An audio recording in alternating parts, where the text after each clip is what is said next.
और अपनी ओर देखना, ईर्ष्या का भाव निकल जाएगा। जब हम अपने हाथों से अच्छे काम करेंगे तो ईर्ष्या का भाव निकल जाएगा। जय ब्रह्मा जी की। आज इस समय, इस युग में, इस कलयुग में व्यक्ति अपने दुख से इतना दुखी नहीं है जितना दूसरे के सुख से दुखी हो जाता है। ऐसा होता है। इसलिए ऋषियों ने कहा दूसरों की ओर मत देखो, अपने आप क्या कर रहे हैं, मेरा जीवन कैसे चल रहा है, उसकी ओर देखना। तो सबसे पहले अपने हाथों का दर्शन करें। हमारे हाथों में ही लक्ष्मी जी का निवास है, यानी अच्छे काम करके हम लक्ष्मी जी को प्राप्त कर सकते हैं और अच्छे काम करके हम भगवान को प्राप्त कर सकते हैं। अच्छे काम करके, मेहनत करके, बढ़िया अच्छे पढ़ लिख करके इन्हीं हाथों से ज्ञान को भी प्राप्त कर सकते हैं। तो लक्ष्मी, भगवान और ज्ञान, ये तीनों ही आप अपने हाथों से सत्कर्म करके प्राप्त कर सकते हैं।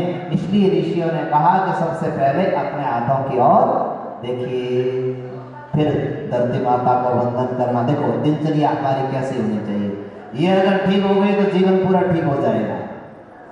धरती माता को प्रणाम करके फिर अपनी क्रियाओं से निवृत्त होकर के स्नान इत्यादि करके सबसे पहले जो अपने घर में देव स्थान है, अपने कुल देवी का स्थान है, कुल गुरु का स्थान है, वहाँ बैठ करके प्रार्थना करें 1 मिनट 2 मिनट के लिए, ज़्यादा समय नहीं है तो अपने गुरु महाराज के द्वारा दिया हुआ उपदेश मंत्र है, उस मंत्र को पढ़ें, मंत्र का मनन करें, माला फेरें 1-2 जितनी है। पर भाई मंत्र की शक्ति को प्राप्त करने के लिए अपने ब्राह्मण के घर में जन्म लिया है तो चोटी जरूर होनी चाहिए, जनेऊ जरूर होने चाहिए। जनेऊ और चोटी नहीं है तो आप जो वैदिक मंत्रों की मंत्र पढ़ते हैं उस मंत्रों का अधिकार नहीं मिलता है।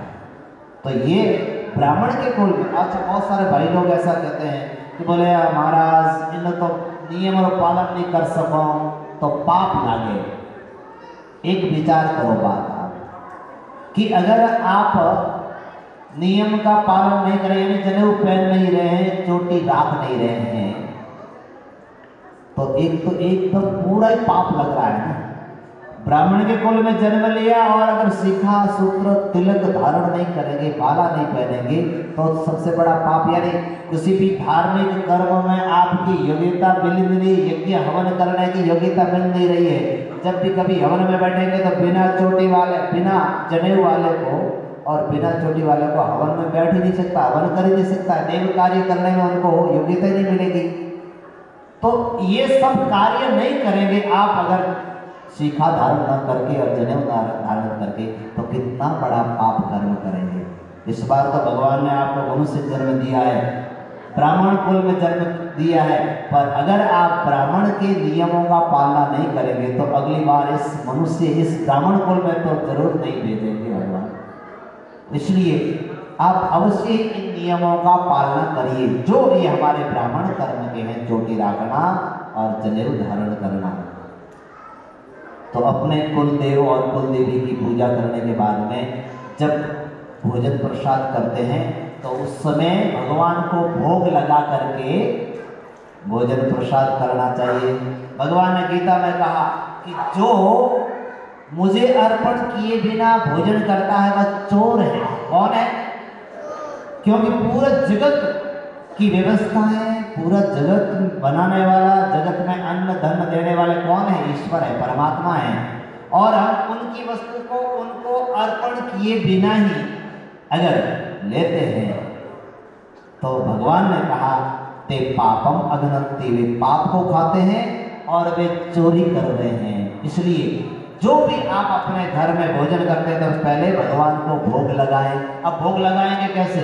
बोले वस्तु आप सामने रख करके मंदिर में भगवान का नाम ले लीजिए। अपने घर में अपने जब भोजन की थाली आए तो एक बार हाथ जोड़ करके त्वदीयं वस्तु गोविंद तुभ्यमेव समर्पये, हे भगवान आपकी वस्तु आपको समर्पित करते हैं। मंत्र दिया कि कोई बात नहीं, 3 बार प्रेम से जो आपको प्रिय नाम लगे उस नाम को ले लीजिए।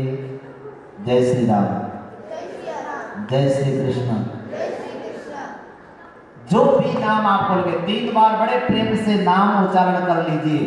भगवान का भोजन करने से पूर्व अगर हाथ जोड़ करके आप नाम स्मरण करेंगे तो आपके भोजन का भोग परमात्मा को लग जाएगा। तो भोजन करने से पहले प्रसाद बच जाएगी, वह भोग लगा करके ही भोजन करना चाहिए। उसके बाद में जब आप घर से बाहर जाते हैं तो माता पिता के चरणों में प्रणाम करके जाना चाहिए। प्रणाम करते हैं नहीं करते हैं? सब लोग करते हैं, बिल्कुल करते, करना ही चाहिए।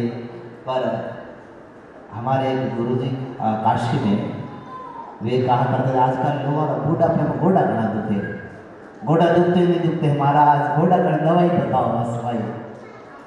तो भाई और भी घोड़ा बुढ़ापे में घोड़ा नहीं दिखे तो क्या करना? बोले आजकल लोग प्रणाम करते हैं घोड़े तक ही हाथ लगावे, और घोड़े तक हाथ लगाते हैं इसलिए उनका बुढ़ापे में घोड़ा ही दुख गए। तो प्रणाम करना है तो माता पिता के चरणों में सिर झुका करके प्रणाम करना है। दोनों हाथ माँ बाप के चरणों को स्पर्श करके करना है। जो व्यक्ति सदा दिन में 2-3 बार अगर माता पिता के चरणों में सीधा लंबा दंडवत करता है, प्रणाम करता है, तो जी बुढ़ापे में तो मैं घोड़ा कभी भी नहीं दुखेगा, पक्का है।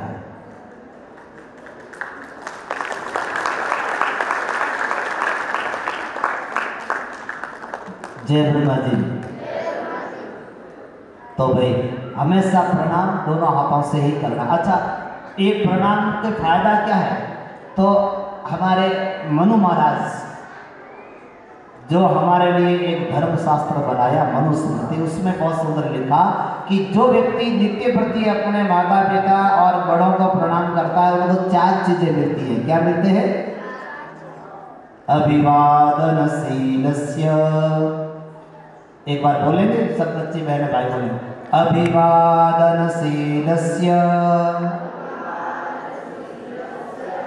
नित्यं वृद्धोपसेविनः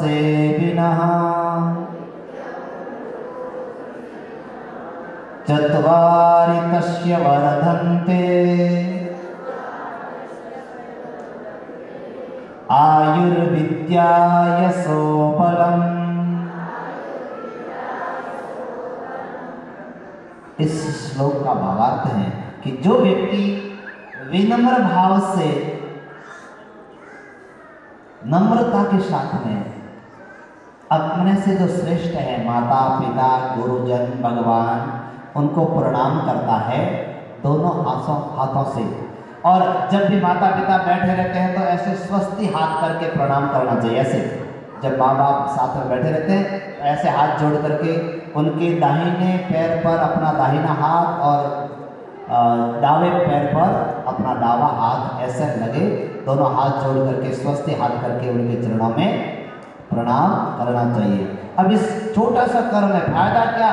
बोले जो प्रणाम करेगा नित्य प्रति उनकी उम्र सबसे ज़्यादा लंबी उम्र वाला होगा।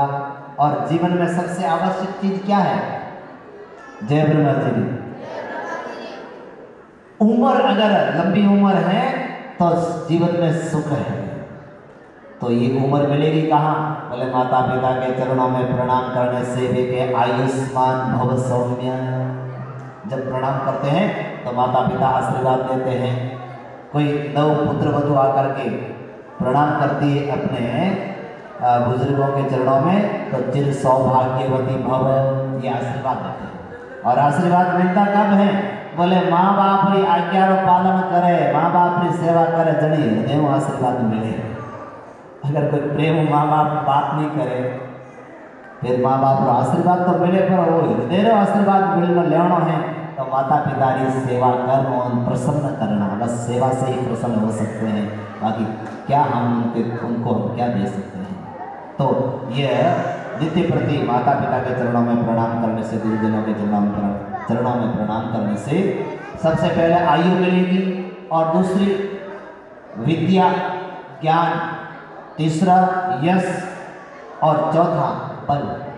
यह चारों ही चीजें केवल एक छोटा सा क्रिया प्रणाम है। अच्छा एक बात है, प्रणाम करने का भी तरीका, अगर माता पिता घर में बैठे हैं तो उनके चरणों में दोनों हाथों जोड़ करके प्रणाम करें, सिर झुका करके उनके चरणों में सिर झुका करके प्रणाम करें।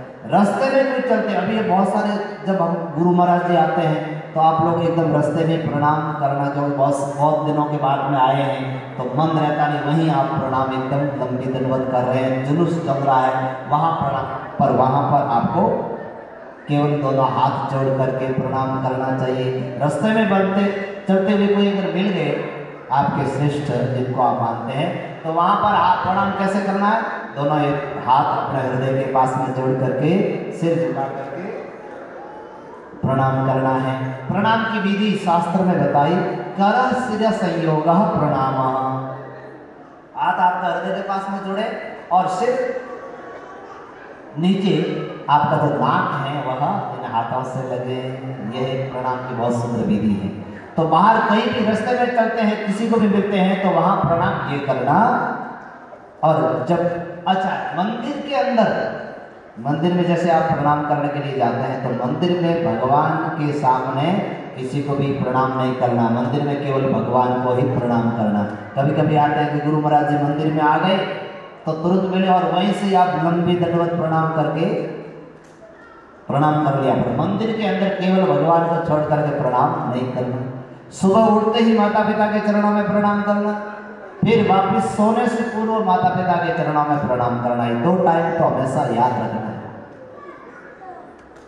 तो ये प्रणाम की विधि, एक संत कहते थे कि जो प्रणाम करने का नियम है वह अपने जीवन में एकदम चरित्रवान बनेगा, वह अपने जीवन में संस्कारों से भटकेगा नहीं, अपनी परंपराओं से भटकेगा नहीं, वह कभी भी अपने माता पिता अपने परिवार के साथ में गलत काम नहीं कर सकता है, समाज में कोई गलत काम नहीं कर सकता है, जो नित्य प्रति अपने माता पिता के चरणों में प्रणाम करता है। तो देखो छोटा सा कर्म है, इसका फल कितना बड़ा है।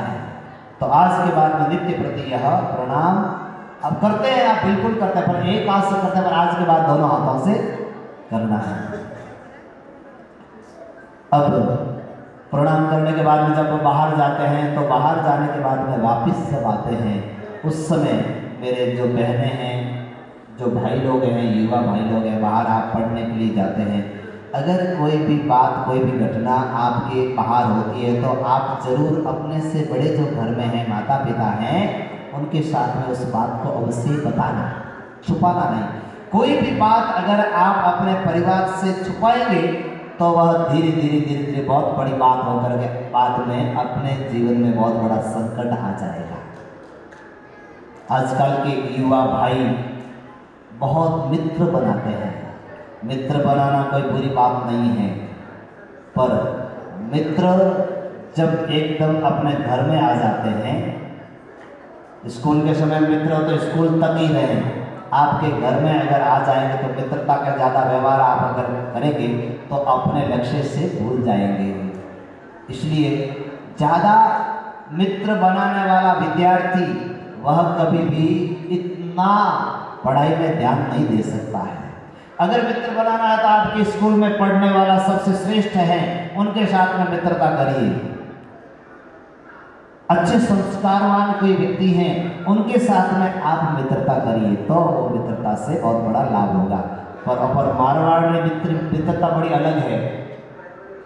हमारे युवा भाई लोग कभी कहते हैं जब मारवाड़ में आते हैं, बोले महाराज ऐसे तो नशा हम कुछ करते नहीं हैं, पर कभी काल कोई दोस्त एक आधी फूंक खींचावे तो खींच लेवा। अब देखो ऐसे तो हम कोई खाते नहीं, पर कभी काल दोस्त सब 1-2 दाना देवे तो मुंह में डाल देवा। अब देखो इनकी ये जो बोल रहे हैं ये विचार करके नहीं बोल रहे हैं। मित्र की परिभाषा क्या होती है? जो आपका हित चिंतन करे, जो आपकी भलाई का काम करे, जो आपको बुराइयों से बचाए और अच्छाइयों की ओर ले जाए, वही मित्र है। जो व्यक्ति आपको अपने जीवन में उस सिगरेट के द्वारा कैंसर लाता है, उस गुटखों के द्वारा कैंसर लाता है, वह आपका मित्र कैसा हो तो सबसे बड़ा दुश्मन है। मित्र का रूप लेकर के आपके जीवन को भटका रहा है। तो कोई भी अगर बुरी आदतों की ओर ले जाए तो उसको मित्र कैसे कह सकते हैं? वो तो बहुत बड़ा नुकसान कर रहा है आपका। आपके जीवन आपके चरित्र को भटका रहा है। इसलिए सबसे अच्छे मित्र हमारे परिवार में माता और पिता और भाई परिवार, इनके साथ में मित्रता करो आप, और इनके साथ में मित्रता हो जाएगी तो कोई भी बात आप छुपाएंगे नहीं, क्योंकि मित्र जब मित्रता हो जाती तब कोई भी बात अपने माता पिता को अवश्य ही बता देते हैं। इसलिए जहाँ तक हो बाहर के लोगों के साथ में कम मित्रता करिए, अपने समाज अपने परिवार के वालों के साथ में मित्रता का भाव रखें तो आपका जीवन बहुत अच्छा होगा। आजकल ये बहुत सारे लोग मित्रता के रूप में पहले मित्रता करते हैं, फिर कुछ आपको उपहार देते हैं, फिर आप जीवन में भटक जाते हैं। ऐसे बहुत सारा षड्यंत्र चल रहा है अपने समाज को भ्रष्ट करने के लिए। चरित्र की रक्षा करना ये सबसे बड़ा श्रेष्ठ कार्य है हमारे ब्राह्मण समाज ने पूरे भारतवर्ष के लिए। तो ये आपके ऊपर है। फिर संध्या वेला में जब सोने के लिए जाएं तो समय से सोने के लिए। कल परसों हम जब यहाँ यात्रा में आए तो कुछ लोग अपने साथ में थे यात्रा में, रात भर जगते रहे और अटेरा लोग भी, मैं कई कर रहा बोला कई कर लिया था महाराज, रात भर जगने को बहुत दिनों के बाद में मिले, मारवाड़ में आया है तो आज अथाई करा। ये अथाई आपके जीवन को भटकाती है। रात्रि भगवान ने सोने के लिए बनाई है, तो रात्रि में 10 बजे 11 बजे अधिक से अधिक आप व्यापार वाले हैं तो 12 बजे से पहले पहले सो जाना। समय से सो जाएंगे तो फिर समय से उठ जाएंगे। समय से भोजन करना, सूर्यास्त से पहले अगर भोजन हो तो बढ़िया है, नहीं तो 8 बजे 9 बजे से पहले पहले भोजन करके आप आराम से 10 बजे तक 11 बजे तक सो जाते हैं। सो जाना चाहिए, पर अधिकतर क्या है, वैसे अभी तो ज़्यादा प्रचलन नहीं है, फिर भी टीवियों का प्रचलन है। टीवियों तो बहुत दूर के, अपने मोबाइल में टीवी आ गए, सब कुछ आ गया। तो बहुत सारे बहनें भाई अपने घर में परिवार के साथ में जब बैठते हैं तो उस समय मोबाइल का उपयोग करते हैं, तो वह सबसे बड़ा खतरनाक है। मोबाइल जो आप देख रहे हैं ना, ये बहुत जीवन को भटकाने वाला है। ये अपने परिवार को अपने समाज को इतना भटका लेगा, तो इसलिए इनसे इतना ही प्रेम करना कि जितना हमारा काम चल जाए। सोने से पूर्व इस मोबाइल को अपने घर में एक स्थान निर्धारित करना। ये काला सांप है मोबाइल, अगर आपके बिछाने में आकर के सो गया तो आपको सोने नहीं देगा, ये ध्यान रखना। आपके इस स्वास्थ्य को हरण कर लेगा। जो व्यक्ति मोबाइल को अपने बिछाने पर सोया हुआ देखेगा, अपने मित्रों से बात करेगा, तो उस समय उनको नींद उड़ जाएगी और वह आराम से शांति से सो नहीं सकता है। इसलिए परिवार का हर सदस्य इसकी ओर ध्यान दें कि मोबाइल को अपने घर में एक जगह रख करके ही फिर रात्रि में शयन करें। और छोटे छोटे बालक अधिकतर जब आते हैं तो सबसे पहले क्या करते हैं, बोले वो भोजन के समय में अपना कुछ टीवी में कार्टून वगैरह लगा लेते हैं, और माता जी भी ध्यान नहीं देती है। भोजन करते समय वह टीवी चालू है और भोजन कर रहा है, उस समय जैसे दृश्य को देखते हैं वैसा ही उस बालक का विचार बनने लग जाता है। भाई लोग अगर किसी चैनल में न्यूज़ देखते हैं, समाचार, और अधिकतर न्यूज़ क्या आती है, नकारात्मक न्यूज़ ही समाचार आते हैं, वह देखते हुए भोजन करते हैं तो उनके विचार भी वैसे बनने लग जाते हैं। माताएं कुछ सीरियल देख करके भोजन करती है या उसको देखते हुए अपने घर भोजन का बनाने का काम करती है, तो उनके जो विचार भटक जाते हैं। इसलिए जब तक भोजन करें तब तक तो किसी प्रकार के टीवी इत्यादि मोबाइल इत्यादि का प्रयोग न करें। यह आपको नियम एक अपने जीवन में लेना। एक बहुत बड़ी समस्या है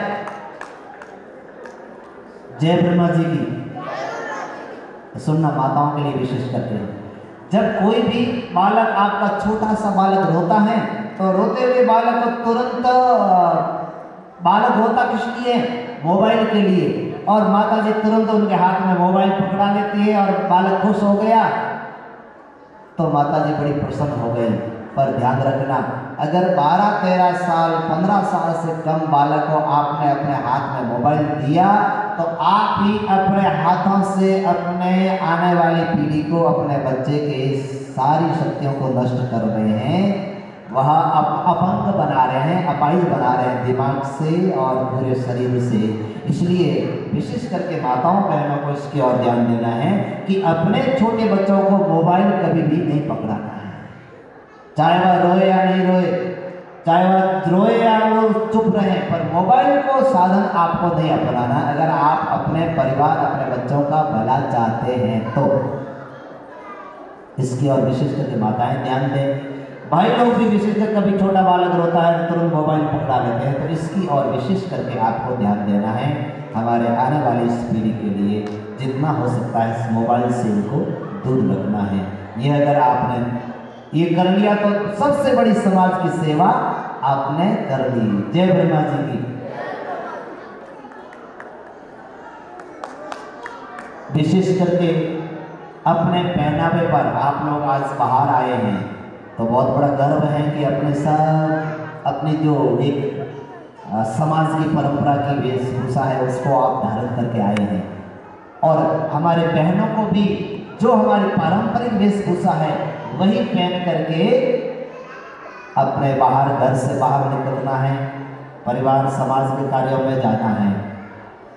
अधिकतर कुछ आज माताएं बहनें नाखून बड़ा बड़ा बढ़ा लेते हैं, भाई लोग भी बढ़ा लेते हैं, बहुत सारे भाइयों के ज़्यादा है। अब दादाजी बढ़ाएंगे तो पोताजी पीछे थोड़ी रहेंगे। तो ध्यान रखो, ये नाखून की प्रवृत्ति आसुरी प्रवृत्ति है हमारे घर में। देवता प्रसन्न नहीं होते हैं हमारे घर में। इतना पूजा पाठ करने के बाद में भी जिसके बड़े बड़े नाखून पड़े हुए हैं, जिसके उससे देवता लोग पूजा स्वीकार नहीं करते। इसलिए नाखून नहीं होने चाहिए हमारे बहनों को और हमारे भाइयों को। कुछ भाई लोग दाढ़ी बढ़ाते हैं, बढ़ाना तो चाहिए उनको चोटी, पर उसको भूल करके दाढ़ी बढ़ाते हैं। यह दाढ़ी भी बढ़ाना आपके लिए सबसे बड़ा हानिकारक है। इसलिए हमारे किसी भी युवा भाई को दाढ़ी नहीं बढ़ाना चाहिए, और दाढ़ी बढ़ाए तो दाढ़ी में जो कट लगाते हैं वह तो हमारे धर्म और संस्कृति से दूर करने वाला है। इसलिए यह नियम जरूर आप सब जितने भी अब माता पिता हैं वो ध्यान रखेंगे तो आपके उस परिवार में भी सब लोग उसकी पालना करेंगे। जय ब्रह्मा जी की। अब देखो, जिस कुल परंपरा से हम लोग जुड़े हुए हैं, कुल देवी की पूजा साल में एक बार जरूर आप जहां भी आपकी कुल देवी है वहां आप जाइए, और वर्ष में एक नियम लीजिए अपने घर में।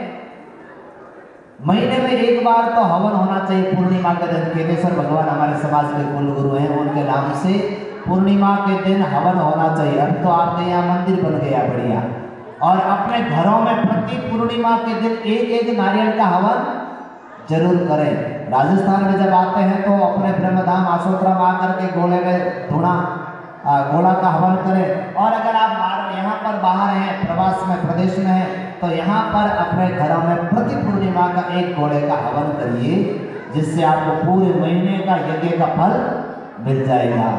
और एक आप जरूर नियम लीजिए कि वर्ष में एक बार जरूर अपने कुल स्थान पर जो ब्रह्मधाम आशोत्तरा है, साल में एक बार जरूर आइए। और अकेले नहीं, भाई लोग तो आ जाते हैं, घर में अपने परिवार को, बच्चों को नहीं लाते हैं, तो उससे क्या होगा कि बच्चे और उनको पता नहीं चलेगा कि हमारा कुल स्थान क्या है।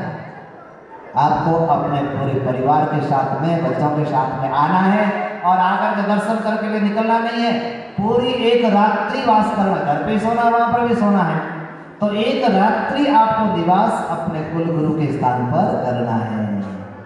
ये नियम आपको अपने परिवार को हमेशा लेना है। आप जब रात्रि निवास वहां पर करेंगे तो वहां की शक्तियों का आवास आपको होगा, और कुल गुरु की वहां आरती अपने हाथों से आप सुबह शाम रहेंगे, तो वहां आपको बहुत बड़ा जीवन में लाभ होगा। इसलिए ये नियम वर्ष में जब भी आप एक बार आते हैं अपने परिवार के साथ में, तो आशोत्तरा जरूर दर्शन करने के लिए आप जरूर आइएगा। जय ब्रह्मा जी की, जय गुरु महाराज जी की। तो भाई देखो, ये जो छोटी छोटी चीजें हैं भाई लोग भी अब पहनावे पर बहुत ध्यान देना। बहुत सारे लोग होते हैं जो फटी हुई पैंट पहनते हैं। भगवान ने भी बहुत कुछ दिया, इसलिए कभी कोई भी भाई ऐसी, और कुछ बच्चे जो होते हैं वो कटिंग, ऊँट कटिंग कराते हैं। ऊँट कटिंग, ऊँट को जानते हैं सब, वैसे वाली कटिंग नहीं कराना, एकदम छोटे छोटे बाल रखना और बढ़िया एकदम व्यवस्थित कटिंग कराना है। ये सब आप सब लोग ध्यान करना। एक करीब 2 साल का बालक, ये उधर बीकानेर की तरफ की घटना है, बालक आया तो ऐसे ऐसे वो कतरनी की तरह ऐसे ऐसे लगाया हुआ है। तो मैंने कहा अरे कैसे हो गया माता जी ये? बोले ये गया अपने पिताजी के साथ में ऑलरेडी खरीद आया।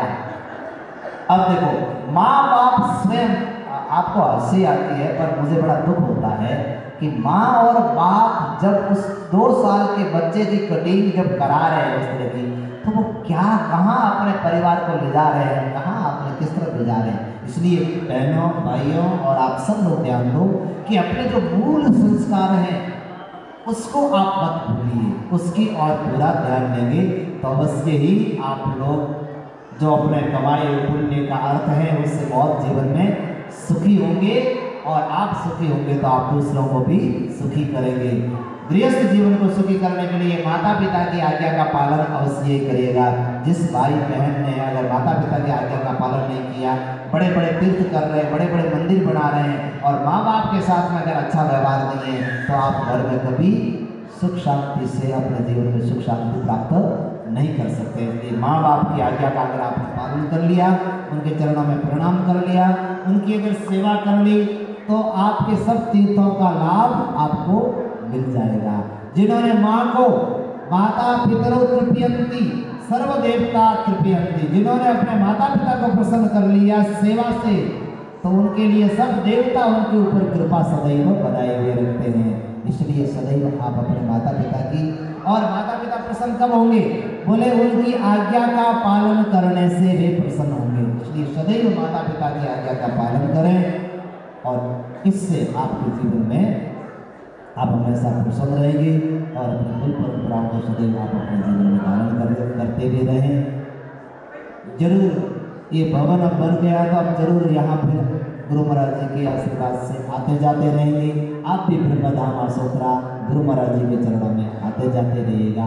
आने जाने से प्रेम बढ़ेगा। अगर किसी से राग द्वेष हो जाए, लड़ाई झगड़ा हो जाए, तो बोलना बंद मत करना। अगर बोलना बंद कर दिया तो परिवार बिखर जाएगा, टूट जाएगा। इसलिए बोलने का प्रयास करना अपने पूरे परिवार के साथ में, अपने कुटुंब के साथ में। गुरु महाराज जी का उपदेश है, देखो गुरु महाराज जी हम सब के बीच में इतना व्यस्तता और इतने मतलब अवस्था, कितना कष्ट करके भी अपने बीच में यहाँ पर आए हैं। क्यों? कि हमारे समाज के भाइयों ने इतना सुंदर मंदिर बनाया है परम गुरुदेव का, तो आपके ऊपर कृपा करके पूरी रात्रि यहाँ पर आपके साथ सत्संग और भजन में यहाँ पर विराजेगी गुरु महाराज जी। थोड़ी देर तक शाम को उपदेश भी सत्संग भी गुरु महाराज जी का मिलेगा। तो उस गुरु कृपा को आप अनुभव करिए। वो महान सदगुरु ने जिन्होंने हम सबको अपनाया है, ऐसे गुरु महाराज जी के चरणों में सदैव अपने जीवन को अर्पित करते हुए उनकी आज्ञा का पालन करते हुए रहिए। जो आपने अपने अपने समाज के जो नियम कुछ समय पहले सुने, उन नियमों की पालना अवश्य करिएगा। मुझे सुनने में मिला कि यहाँ के भाई लोग, कुछ लोग जो युवा लोग हैं, रविवार को थोड़ा सा बैठक करते हैं, सभा करते हैं।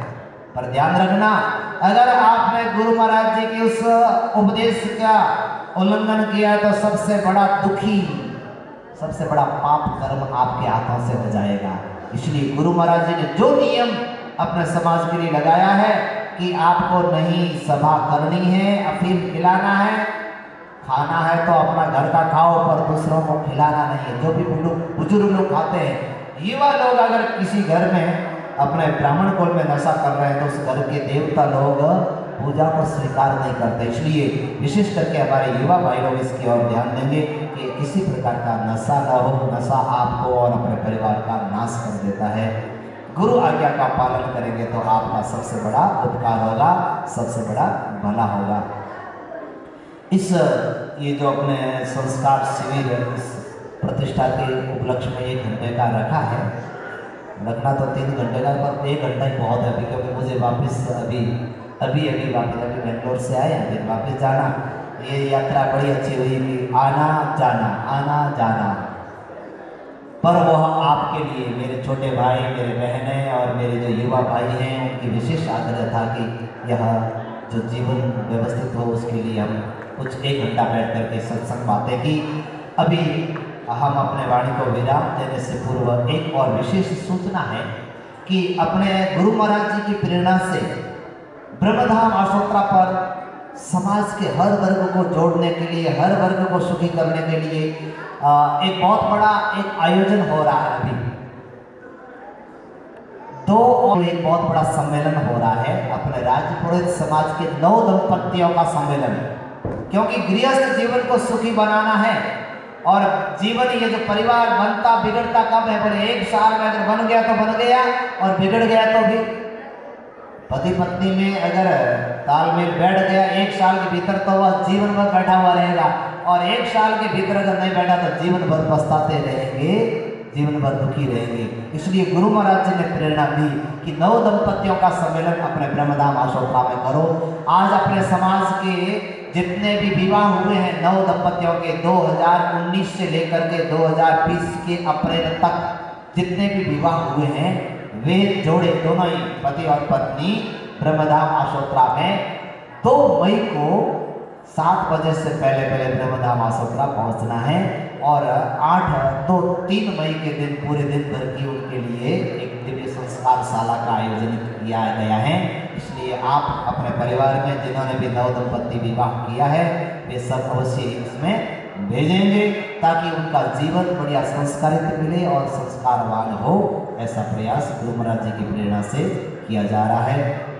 आप सबने बड़े प्रेम से ये बातों को श्रवण किया है।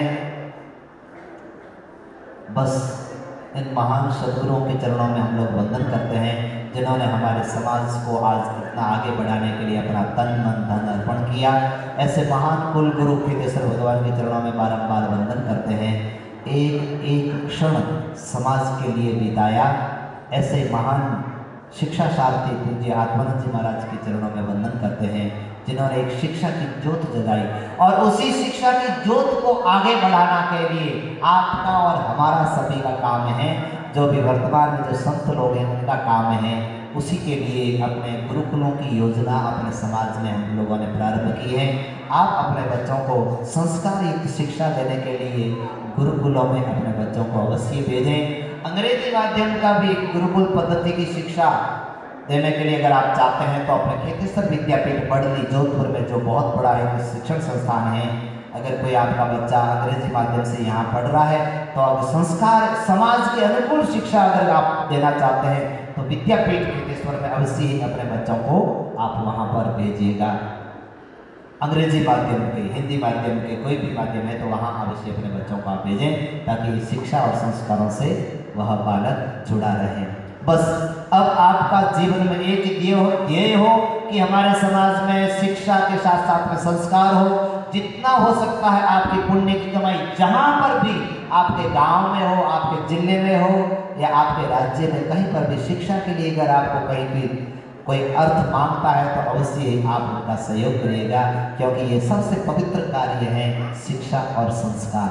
शिक्षा के ज़्यादा अंदर अपने विद्यालय बने, गुरुकुल बने, शिक्षा के मंदिर बने। इसके लिए आप सबको पूरा सहयोग करना, क्योंकि आपके समाज के लिए आप ही कर सकते हैं। आपके समाज के लिए कोई दूसरा व्यक्ति चिंता नहीं कर सकता है शिक्षा और संस्कारों के लिए। अभी गुरु महाराज जी की आज्ञा से, आदेश से अपने समाज में ज़्यादा से ज़्यादा IAS RS बने, उसके लिए भी गुरु महाराज जी की प्रेरणा से इस संगठन के द्वारा, संत श्री संस्थान के द्वारा ऐसे बालकों को दिल्ली और जयपुर भेज करके पढ़ाया जा रहा है। तो आपके गांव में भी कोई योग्य अगर विद्यार्थी है, उसको भी जरूर आप वहाँ इस संस्था के द्वारा पढ़ाने के लिए भेज सकते हैं। और आप सब लोग भी, युवा लोग भी इससे जुड़े और जुड़ करके अपने समाज के लिए शिक्षा और संस्कारों के काम को आप अपनी जिम्मेदारी समझ करके अपने हाथ में लें। जय ब्रह्मा जी की, जय गुरु महाराज जी की। अभी सब लोग हाथ जुड़े और एक प्रार्थना करेंगे।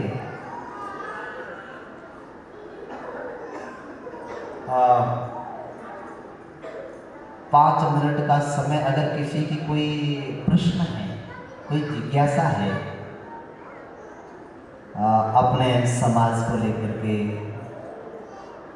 विशेष करके समाज को, वर्तमान की परिस्थिति को लेकर के कोई अगर समस्या प्रश्न है तो आप में से कोई प्रश्न कर सकते हैं, माताओं में भी और बहनों में भी और भाइयों में भी। कोई है तो अगर हाथ खड़ा करेंगे तो आपको माइक आएगा।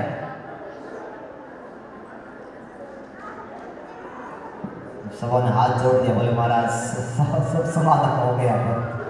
कोई है तो हाँ बहन बोले। गुरु महाराज जी चरणों में कोटि कोटि वंदन। मेरा नाम रानी राजपुरी, मेरे पिताजी का नाम लेखराज सिंह राजपुरी। मैं जालोर जिला के दोदा गांव से हूँ। मैं सबसे पहले गुरु महाराज जी आपका बहुत ज़्यादा धन्यवाद प्रकट करती हूँ। आप इतने अच्छे और सांस्कृतिक सम्मेलन रखे। मैं पहली बार ऐसे कार्यक्रम में आई हूँ, मुझे बहुत खुशी हुई कि आप यहाँ पे आए हो। मैं आपसे बस यही निवेदन है, आप ऐसे ही कार्यक्रम रखते रहिए। मुझे बहुत खुशी है कि आप हमारे समाज के लिए इतना कुछ कर रहे हैं। विशेष रूप से हम महिलाओं के लिए कर रहे हैं, जैसे कि दिखावा दहेज बंद करवाया। हम सब महिला आप पर बहुत आभारी हैं कि आपने इतना कुछ किया।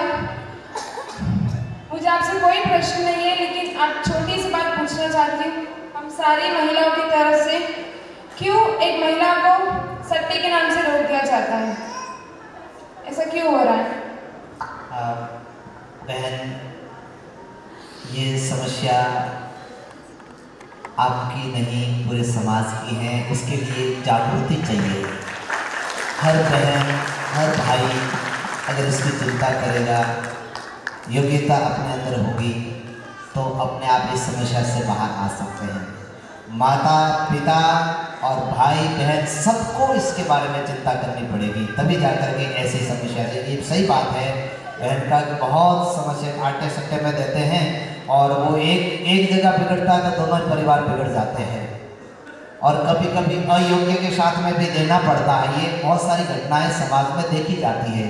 तो इसके लिए वो माँ और बाप, भाई और बहन सब लोग इसके बारे में चिंता करेंगे, तभी इस समस्या से बाहर आ सकते हैं। और आपसे कहना चाहती हूँ, मुझे बहुत खुशी है कि आपका जन्म भी मेरे नंदियाल बावड़ी में हुआ है, तो मुझे बहुत खुशी है इस बात के लिए। धन्यवाद।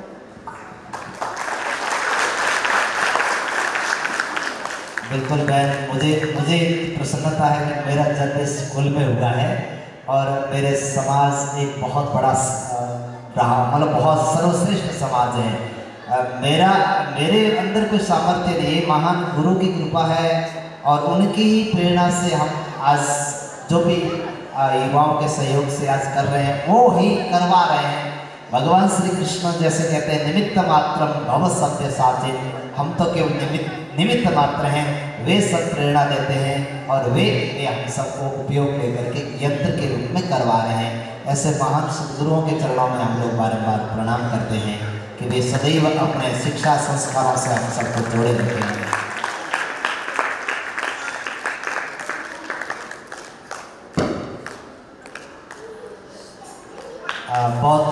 बहुत सुंदर सबको अभी, क्योंकि वापस प्रस्थान भी करना है, फिर आगे के भी कुछ कार्यक्रम है। अभी विश्व शांति प्रार्थना करेंगे और फिर समय समय अब तो अपना भवन बन गया तो कभी भी अपने शिविरों का आयोजन होता रहेगा, सत्संग चलता रहेगा।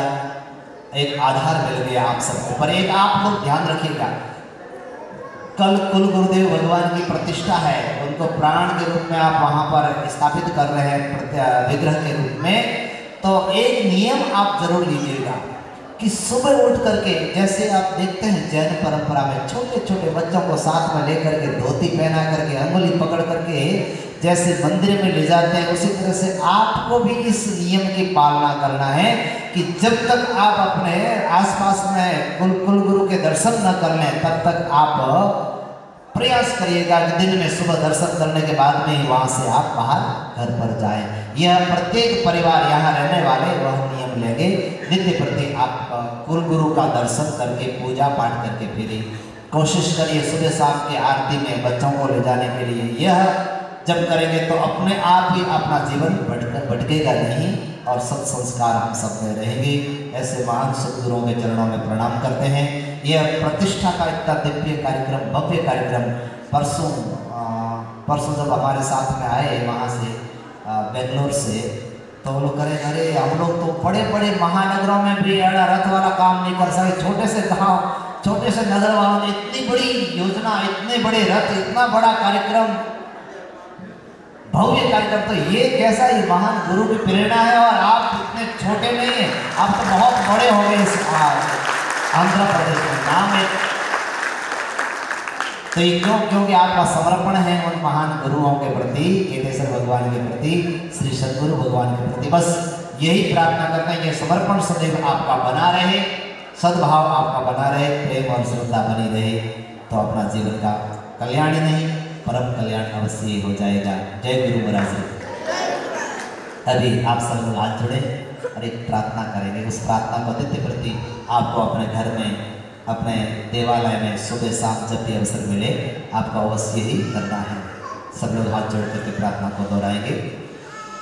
सुखी रहे संसार में, दुखिया रहे न कोई, सुखी रहे संसार में, दुखिया रहे न कोई, धन धान्य भरपूर रहे, रोग दोष ना हो, धन धान्य भरपूर रहे, रोग दोष ना हो, प्रेम भाव मन में भरे, द्वेष करे ना कोई, प्रेम भाव मन में भरे, द्वेष करे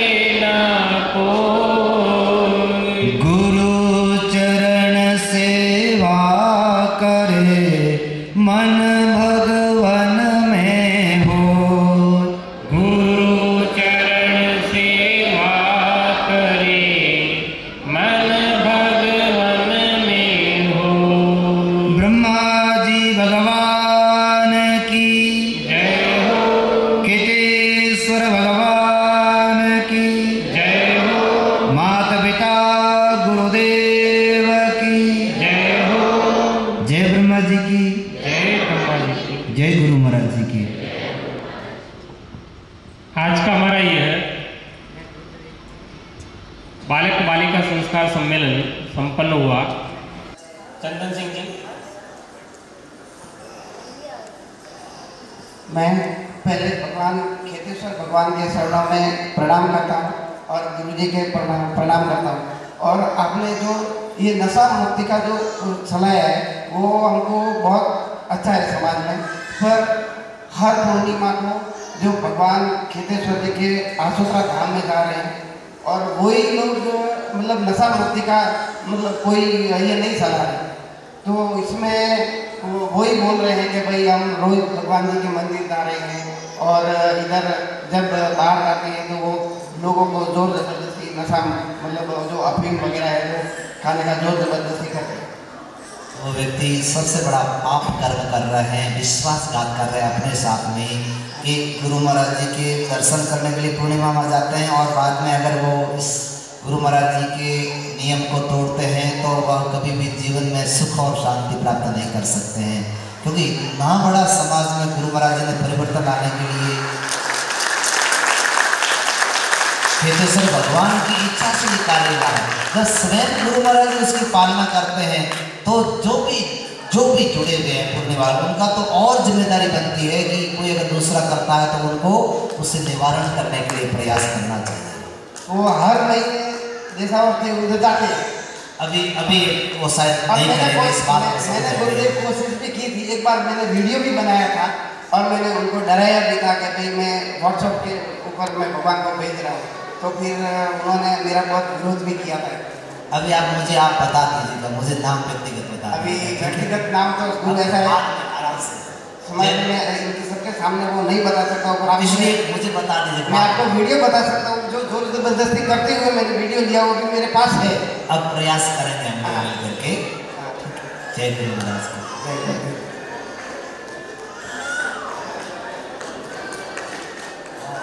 अपने साथ में आए हुए हैं अभी हमारे संत श्री संस्थान के सक्रिय सदस्य दरुक्ष जी भाई साहब, साथ में हैं दिलीप जी, जोगेंद्र जी जो बहुत अपने समाज को एक नए क्षेत्र में, नए क्षेत्र तो बहुत पुराना है पर नई दिशा देने का प्रयास करेंगे।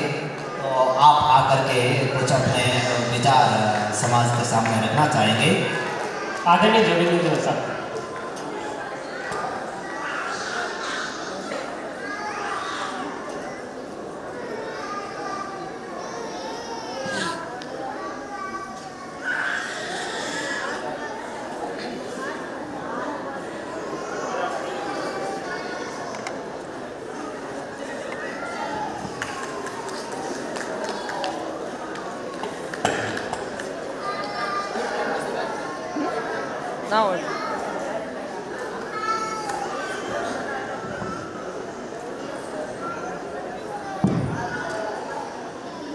एक बार दोनों हाथ उठा करके जय घोष करेंगे।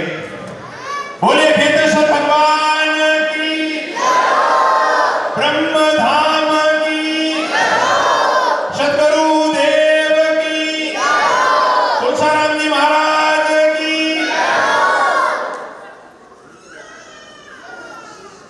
परम पूज्य प्रातः स्मरणीय हम सबके हृदय में विराजमान ब्रह्म स्वरूप भगवान खेताराम जी महाराज के श्री चरणों में प्रणाम करता हूँ। पूज्य गुरुदेव तुलसाराम जी महाराज के श्री चरणों में प्रणाम करता हूँ। हम सबके बीच में हम सबके मार्गदर्शन के लिए पधारे पूज्य गुरुदेव डॉक्टर खेताराम जी के श्री चरणों में प्रणाम करता हूँ। मैं केवल दो छोटी छोटी बातें कहकर के अपनी बात पूरी करूंगा। गुरुजी ने सारी बातें कह दी है। गुरुजी की सारी बातों में सारे समाज का सार है। जब गुरुजी यहाँ पधारे तो बहुत सारी माताएं बहनें, बुरा मत मानना, आपका बेटा हूं, आपका भाई समझना। गुरुजी पधारे, जब कोई संत महात्मा आए मंच पर विराजमान हो गए, उसके बाद में हमारा फर्ज बनता है कि हम एक जगह पर बैठ करके उनके अमृत वचनों का अमृतपान को सुने।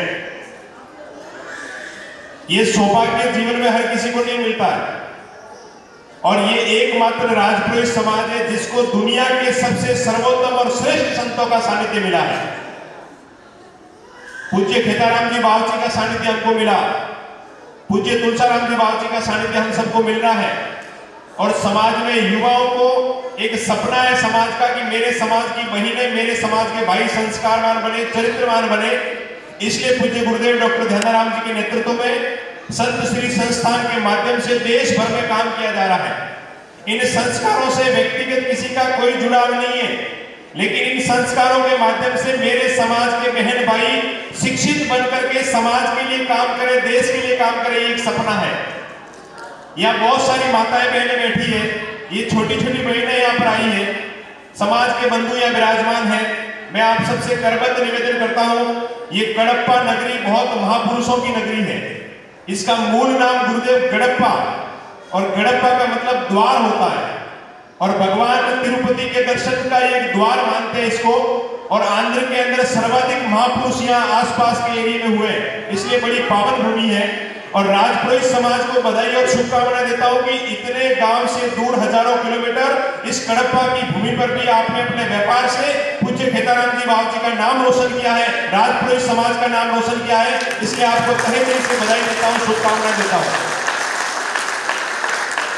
हम लोग जब व्यापार के अंदर पूरी दुनिया में फैले तो ये पूज्य खेताराम जी बावची का आशीर्वाद है।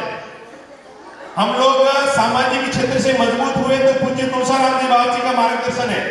पूज्य संत सत्यानंद जी, पूज्य संत निर्मलदास जी, पूज्य संत देवानंद जी, ऐसे अनेकों दिव्य पुरुषों का आशीर्वाद हमारे समाज को मिला है।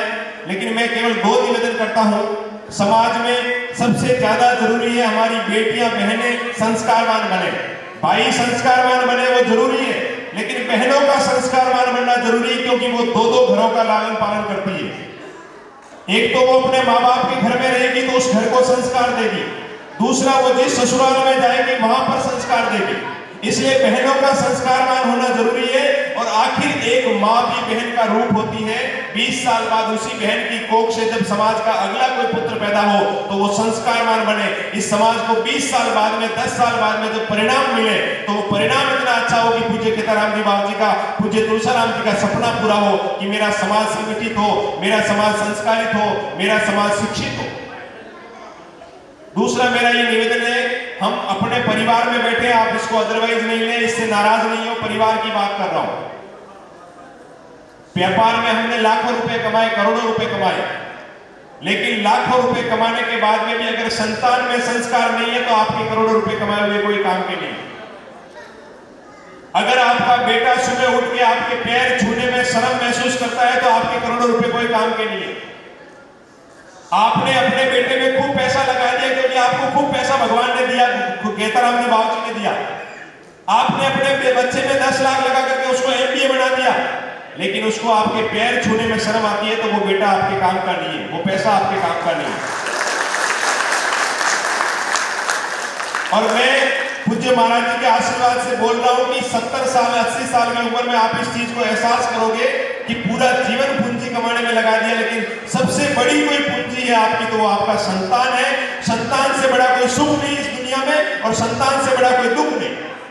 इसलिए मेरा आप सबसे एक ही निवेदन है, हमारे बच्चे संस्कारवान बने। जो बहनें हमारी कॉलेज में पढ़ती है, स्कूल में पढ़ती है, उन बहनों से भी मैं हाथ जोड़कर निवेदन करता हूं, आपका बड़ा भाई समझे, हम जिस घर में रहते हैं, जिस परिवार में रहते हैं, मेरे पिताजी जिस समाज से आते हैं उस समाज का अपना एक बहुत बड़ा महत्व है। मैं कहां उठती हूं, कहां बैठती हूं, कहां जाती हूं, क्या बोलती हूं, किसके साथ रहती हूं, इसका प्रभाव केवल उस एक पर नहीं पड़ता, पूरे समाज पर पड़ता है। मेरा भाई अगर घर से बाहर निकलता है तो रात को 12 बजे आता है तो वो 12 बजे तक कहां रहा, वो अगर किस दोस्तों के साथ में रहता है तो उसके साथ रहने वाले दोस्त कौन है। ये छोटी छोटी बातें इस समाज को आगे बढ़ाती है। जब किसी बिटिया का जन्म होता है तो हम लोग शायद खुश नहीं होते, लेकिन वो बेटी समाज को आगे बढ़ाने का काम करती है। मैं माताएं जितनी यहाँ बैठी उनसे भी हाथ जोड़कर निवेदन करता हूँ, सबसे बड़ा समाज में दुख आज इस बात का है कि हमारे परिवार बिखर गए, परिवार टूट गए। मैं आप सबके श्री चरणों में निवेदन करता हूँ, 2 नियम पक्के बनाइए कि हर परिवार, पूरा परिवार, केवल आप अकेले नहीं, जो यहाँ पर मेरे पिता तुल्य लोग बैठे उनसे भी आग्रह करता हूँ, पूरा परिवार साल में एक बार ब्रह्मधाम आशोरा जरूर जाए। दूसरा, अपने बच्चों को संत श्री संस्थान और ऐसे पूज्य गुरुदेव, ये दुनिया का ऐसा हमारे ऊपर पूरा सृष्टि के ब्रह्मा जी का आशीर्वाद है, 8 गोल्ड मेडल लेने वाले गुरुदेव हमारा मार्गदर्शन कर रहे हैं, इससे बड़ा क्या चाहिए हमको दुनिया में। और इतना होने के बाद में भी अगर हम अपने बच्चों को इनसे संस्कारवान नहीं बना सकते तो मुझे लगता है कि हमारा दुर्भाग्य है। हमारे घर में जो बहन बेटी उसकी शादी होती है तो माँ बाप को ये कहना चाहिए कि बेटी आज तक हमने आपको पाला है, अब इस घर से विदा हो रही हो, अब जो सास ससुर का घर है वही तेरा घर है। अपने पति को परमेश्वर समझना, अपने सास ससुर को अपने माँ बाप समझना, और जब तक जिए तब तक अपने ससुराल से एक भी ओड़ंबा मत लाना बेटी, यही सबसे बड़ा धन है। छोटी छोटी बातें, आज हमने ये खाया, आज हमने ये किया, अभी ये बताया, वो किया, ऐसे किया, वैसे किया, घर में क्लेश पैदा होते हैं, घर में विवाद पैदा होते हैं, घर टूट जाते हैं, रिश्ते टूट जाते हैं, और ऐसे रिश्ते टूट के ब्रह्मधाम पर आते हैं कि महाराज जी बताइए हम क्या करें, ये आपकी गलती है, संत समाज क्या करेगा। आपने अगर संस्कार दिए होते तो आपके परिवार नहीं टूटते, आपके रिश्ते नहीं टूटते, आपके घर नहीं बिखरते। इसलिए बेटा हो या बेटी दोनों एक समान है, लेकिन मैं बेटियों के लिए कहता हूं, बहनों के लिए कहता हूं, क्योंकि मेरे मन में भी एक ये है कि हमारी बहनें संस्कारवान बने। अगर बहनें संस्कारवान बनी तो भाई जरूर संस्कारवान हो जाएंगे। इसलिए मैं सब माताओं से भी आग्रह करता हूं, हमारे घर की बहन बेटी क्या पहनती है, क्या खाती है, कहां उठती है, कहां बैठती है, कहां कितना मोबाइल का उपयोग करती है। ग्लोबलाइजेशन का समय है, PhD की मैं जानता हूं कि मास मीडिया का समय है, ग्लोबलाइजेशन का समय है, इलेक्ट्रॉनिक मीडिया का उपयोग करना चाहिए, लेकिन मोबाइल का उपयोग कितना करना चाहिए और किस काम के लिए करना चाहिए, ये जानकारी भी हमें हमारे बच्चों को देनी चाहिए। कहां उनके मोबाइल की जरूरत है, कहां मोबाइल की जरूरत नहीं है, वो भी उनको बताना चाहिए। ऐसे बहुत सारे परिवार में जानता हूं जिन्होंने करोड़ों रुपए कमा दिए, लेकिन जरूरत पड़ने पर उनकी आंखों में से आंसू आते हैं कि हमने सब कुछ कमा दिया, मान सम्मान, पैसा, धन दौलत, लेकिन हम संतान को सुख नहीं पाया, संतान को सुधार नहीं सके, तो वो किस काम का हमारा कमाया हुआ पैसा। इसलिए मैं आप सबके श्री चरणों में ये निवेदन करता हूँ, पूज्य गुरुदेव का आशीर्वाद हम सबको मिला है। हम सब लोग उस ब्रह्म समाज से आते हैं। आप कभी बैठ करके सोचना, जिस समाज को ब्रह्मा जी ने पैदा किया, जिस समाज को ब्रह्मा जी ने खड़ा किया, उस समाज को ब्रह्मा जी को लगा कि ये राजपुरोहित समाज एक होना चाहिए, तो पूज्य गुरुदेव हम सबके प्रातः स्मरणीय खेताराम जी बाप जी को ब्रह्मा जी ने भेजा कि आप इस राजपुरोहित समाज को एक करिए। उन्होंने रात दिन मेहनत करके इस समाज को एक किया, अपने पसीना भाग करके इस समाज को एक किया, और आज पूरे देश में राजपुरोहित समाज एकता के साथ खड़ा है। उसके बाद में समाज को शिक्षा की जरूरत हुई तो पूज्य गुरुदेव आत्मानंद जी महाराज पधारे। उन्होंने 20 साल अपना खून पसीना बहा करके शिक्षा के क्षेत्र में समाज को एक किया।